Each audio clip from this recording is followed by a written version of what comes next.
Washington Post reported that anxious Democrats reached out to top Biden donors to ask, quote, when is Gavin getting in? Or how about Whitmer or Shapiro?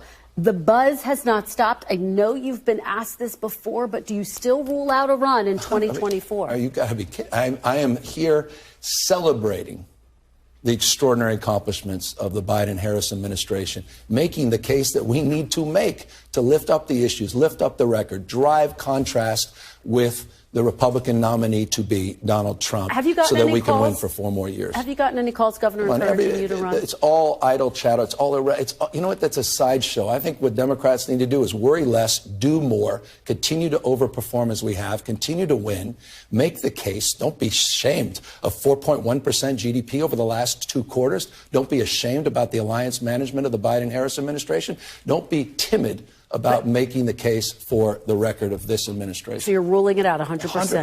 I mean, it's not even an interesting conversation. Hello, family. Welcome back to another episode of Journey to Harmony. I'm your host, Richard Harmon. Today, I want to come to you and bring you a story about Gavin Newsom's recent interview with Christine Welker. This is a 3-part interview that stated on 3 different topics. So the first part was related to whether or not Donald Trump is a viable candidate. The second part is whether or not Joe Biden's age is still relevant, and the third part would be whether or not Gavin Newsom would continue on and possibly be the primary election nominee for the 24 election. I want to say first and foremost that this is a pretty wise play by the Democratic Party here. So first, what you're looking for is an opportunity to show Gavin Newsom on the national stage without him exactly stating that he is running. So here you have him discussing many different popular topics regarding the election, national policy, whether he's speaking about Trump and things of that nature. And that gives people who are interested in seeing this particular aspect a chance to see him in that light. Additionally, it gives the option of the plausible deniability. So whether or not they go from here and they say that, oh, this was just him promoting Joe Biden the entire time. Either way, it's kind of a win-win, it seems like, for the Democratic Party. But here in his next clip, Gavin Newsom goes after Trump a bit, speaks about his record, talks about how he's really unfit to be president, and talks about him in a way that is less enlightened than it would be for Joe Biden. I'm going to play this clip now. We can watch a little bit of this, come back and talk about it just after that. It's your first time joining, please hit that like button. Consider subscribing to the channel, and here we go. Underestimating Trump in this moment, his strength potentially in a general election? I think he's weakness masquerading as strength.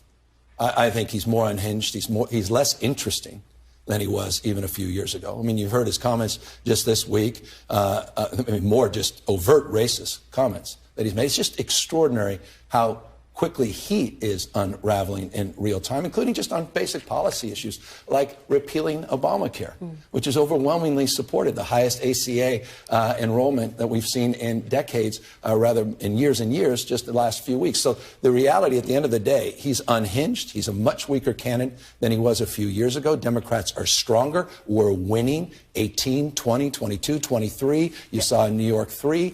We continue to win. We continue to outperform. And Donald Trump is a big part of that. And he's going to be the nominee of the Republican Party. And yet, Governor. All right. So Gavin Newsom here is speaking once again, and he's talking just a bit about Donald Trump, speaking to how that Trump is less interesting, how his policies seem to be making less sense, and how this is going to be an election that is about revenge, as many Democrats are saying.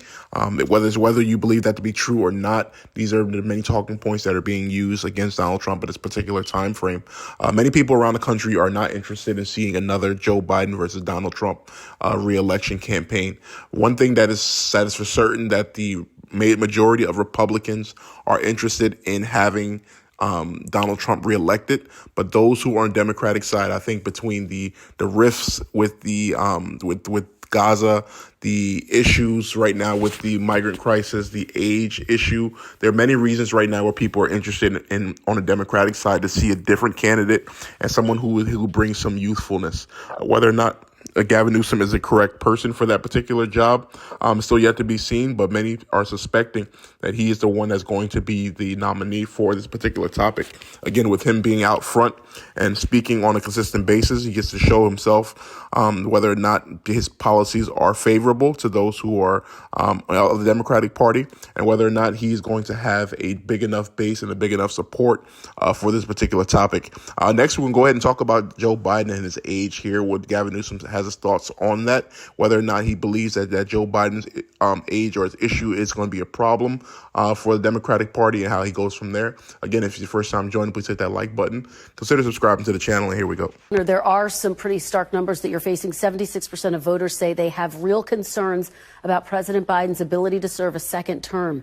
Do you think it's responsible for Democrats to put him at the top of the ticket, given those concerns? Responsible. I revere his record. I mean, what he's done in 3 years has been a masterclass, close to 15 million jobs. That's 8 times more than the last 3 Republican presidents combined. The economy is booming. Inflation is cooling. It's 0.6% more than it was in the summer of 2020 at just 3.1%. Wait a second. We have American manufacturing coming back home, all because of Biden's wisdom, because of his temperance, his capacity to lead in a bipartisan manner, which is an underrepresented point.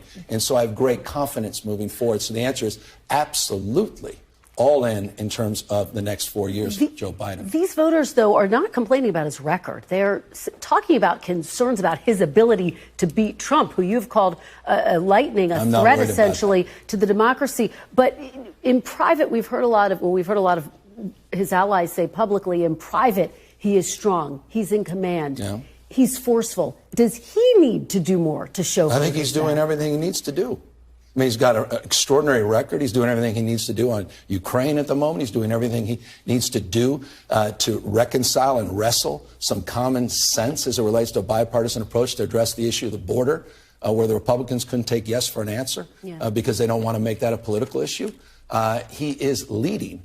And so, no, from my humble perspective, not only the last 3 years have been extraordinary. I've been out with, as you know, on the campaign trail. I was just out in California. I've seen him up close. I've seen him from far. But here's my point. It's because of his age that he's been so successful. It's because of the wisdom and the character that's developed over years that we have the CHIPS and Science Act, the Infrastructure Bill, and the PACT Act, and the Safer Communities Act. And because we've seen these bipartisan accomplishments, because of his capacity of understanding, because of his leadership. So the opportunity to express that for 4 more years, what a gift it is for the American people. And as a Democrat, what a gift for me to make the case for the leader of our party, Joe Biden.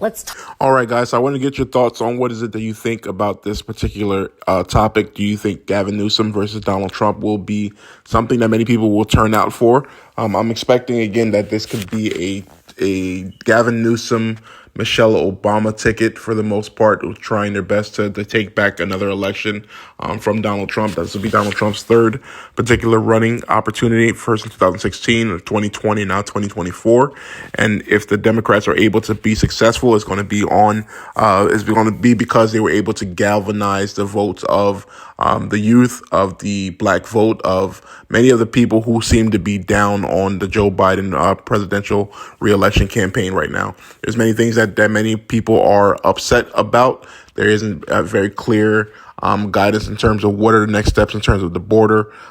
Crime is beginning to spike from illegal immigrants around the country, and many issues are just being seen. You know, in terms of 2022, there was an issue with the gas prices, and that was quickly resolved by the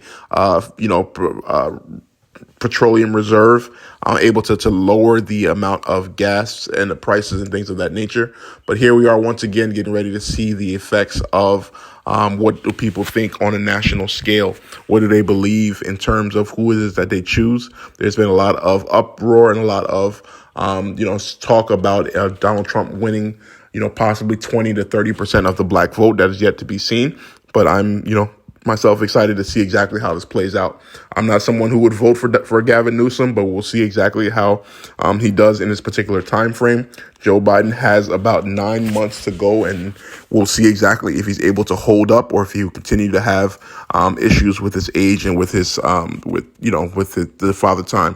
What are your thoughts? Please comment below. Like, share, and subscribe. Thank you so much for joining. Have a good day.